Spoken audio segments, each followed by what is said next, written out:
Hello everyone. Here is a Chinese-style small house.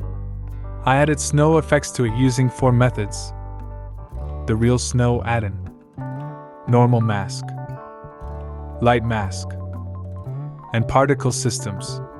But real particle method requires too much computing power, so I didn't achieve the desired result.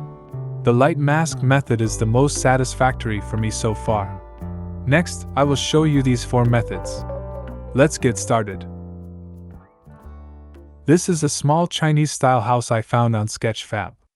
It originally had multiple materials and textures. To simplify the demonstration, I merged its material textures using the Simple Bake add-in. Now it has only one material and one set of PBR textures. If you're interested in this add-in, please watch this video. First method. Blender has a built-in snow adding add-in called Real Snow.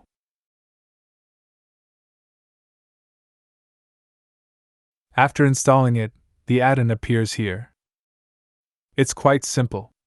Coverage refers to the coverage area of the snow.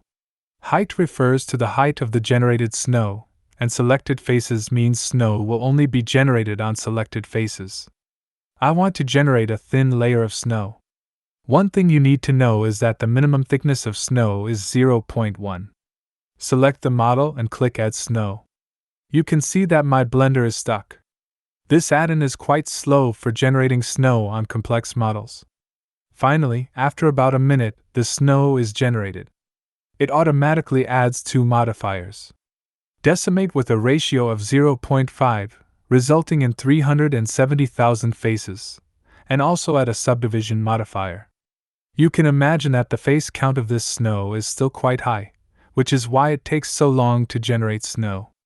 At the same time, it also automatically generates a snow material, which I think is pretty good. Overall, let's take a look at the effect of this snow. The snow here is not connected. There is also some excess snow under the eaves. The same goes for the covered part under the door. If the model's faces are not well connected, it will also produce undesirable results. Let's create a monkey, subdivide it, and add a black material. Adjust the snow coverage and add snow. When the model is relatively simple, the snow generation is quite fast. Let's look at the snow from this direction. There are some regular shapes. Copy this monkey, apply subdivision, and enter edit mode to look at the mesh. Obviously, the way snow is generated is related to the mesh topology. So if you want to create a more realistic snow, this add-in may not be a good choice. I'll create a cube to show another issue. I make it a double layer structure and a black material. Add snow. Real snow falls from top to bottom, so snow shouldn't appear here. Although we can select faces to add snow, it's inconvenient for complex models. Okay, that's the Real Snow add-in. Let's look at the second method. I will use a particle system to add snow to it. First, create a plane and place it above the house. Adjust its size to completely cover the house. Then add a particle to the plane.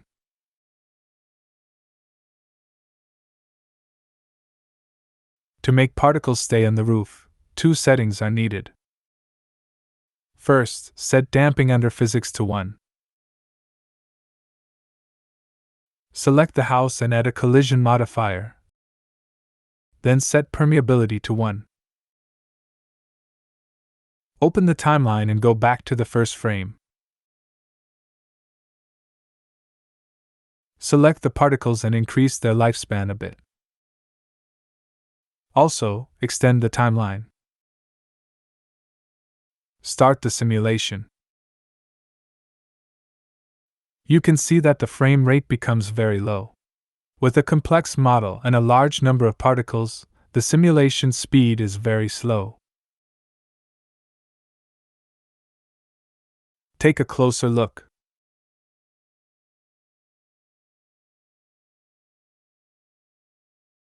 The snow can fall onto the roof. To better illustrate this method, I'll use a smaller scene. The settings for particles and colliders are the same. This particle system has 40,000 particles. It calculates every 2 frames. 1 gigabyte of cache is used for 1,500 frames. Creating snow effects with a real particle system is costly, but it can simulate correct occlusion relationships well. Snow won't appear where it shouldn't be. But in reality, there is much more snow than this. If you have powerful computing support, I recommend using this method. That's particle snow. Let's move on. The next 2 methods involve adding snow effects at the shader level. Let's look at the first one. First, group the material nodes of the house. Select these nodes. You need to enable the Node Wrangler add-in to use this feature. Move them down. Add a principal BSDF as the shader for the snow. Collapse it. Making the snow material is not the focus of this video, so I'll just use white here. Add a mix shader. Connect the snow and the house shader together.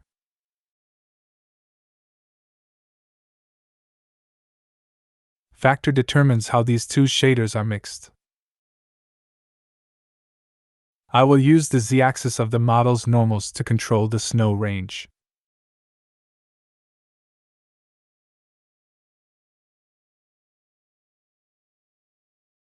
Add a color ramp between them. Adjust the color ramp to get a reasonable mask.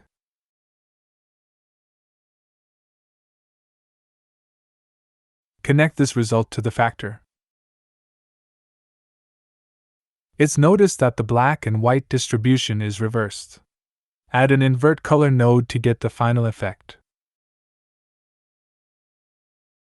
As you can see, snow created this way also lacks occlusion relationships. Any upward-facing surfaces will be covered with snow, but its cost is low. You can add displacement to control the thickness of the snow on this basis. Use the snow mask as the input for the displacement. Connect it to the height. Connect the displacement to the shader. Switch to cycles. Use GPU rendering. In the material panel under settings, change the display mode of displacement to displacement only.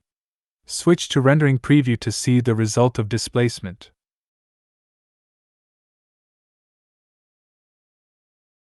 Set the mid-level to 0 and scale it down a bit. OK. You can change the thickness of the snow by adjusting the scale.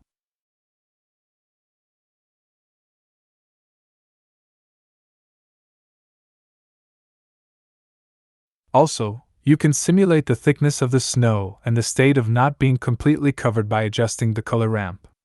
This is the method of using normals to create snow. That's the normal mask snow. Now, onto the last method. Add a sunlight. Switch to the cycles renderer and use GPU rendering. Open the render preview. The snow falling to the ground looks like photons hitting the ground. Brighten the light a bit. Disconnect the diffuse. Ambient light is not needed here. However, there's an issue. Photons bounce, but real snow doesn't bounce when falling. Go to the render settings. In the light path section, set the bounce number to 0. Another thing, real snow is affected by air resistance when falling, so its trajectory is random. We can adjust the angle of the light to simulate this effect.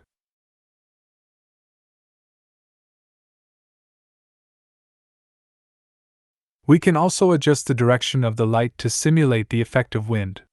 The stronger the wind, the clearer the black and white boundary.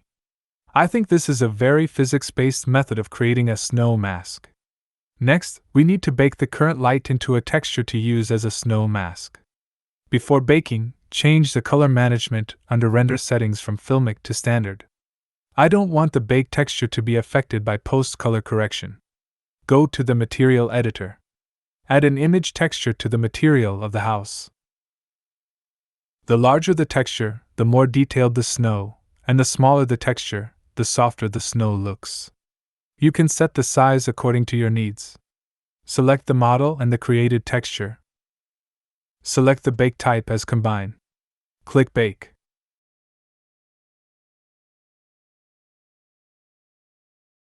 OK, baking is done. Switch to Material Preview mode. The result looks good. Remember, UVs cannot overlap. You can use additional UVs to create this mask. Save this mask. Next, restore the correct material links for the house. This time, I created a group for the materials to make the nodes look cleaner. Press Tab to go back to the previous level. Rename this node group. For the snow material, I will use the material generated by Real Snow. Click File, then Append. Find the Blender file from the first method and add the snow material. Switch to Snow. Note that I don't need this displacement effect. I will use the snow mask to create the displacement effect later. So change this node to Bump. Adjust the strength to get a satisfactory result. The snow looks still good. Copy this part of the nodes. Switch to the house nodes. Press Ctrl+V to paste. Make a group. Output the BSDF to the outside. This part is the same as the previous normal method. But now we're using a texture to control the distribution of snow.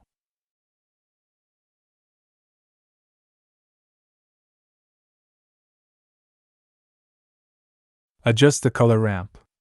This is the effect I want. It has real occlusion relationships.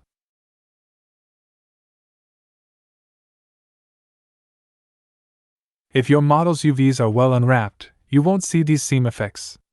Then add displacement.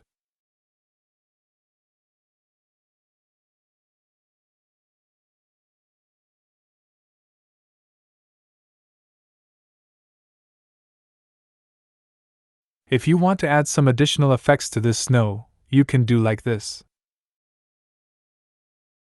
Create an empty texture.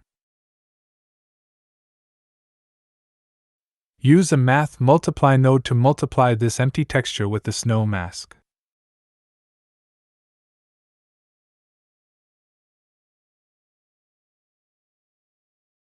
The snow disappears because the created control texture is black. Add an invert node.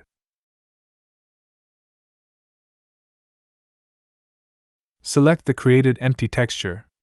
Go into Texture Paint mode. Now you can paint whatever effects you want on the snow.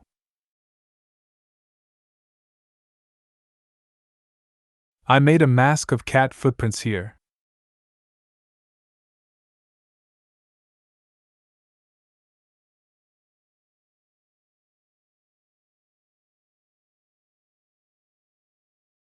Change the mapping to view plane and start painting.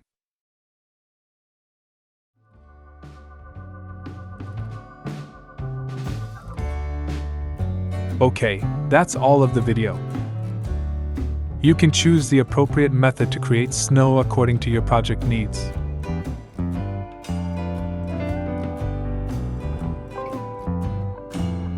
Hope this video helps you. See you next time.